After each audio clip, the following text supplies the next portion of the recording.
國泰今年慶祝企業成立80週年，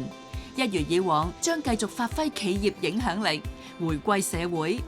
例如由2003年開展嘅飛躍理想計劃，招募有志投身航空業嘅青少年，培養佢哋嘅個人能力。仲有共創明天計劃，支援弱勢社群家庭參與航空體驗。對於香港體壇嘅發展，國泰更加不遺餘力。大家對運動嘅關注都多咗，咁我覺得其中一個原因就可能係因為有大公司例如國泰咁樣去擺放更加多嘅資源喺運動方面。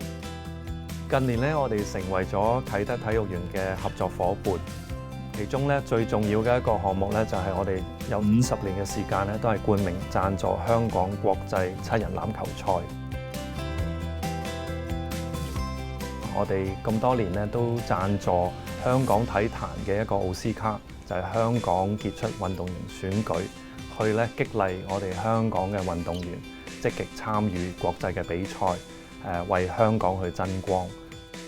當我喺東京奧運攞完2面獎牌之後咧，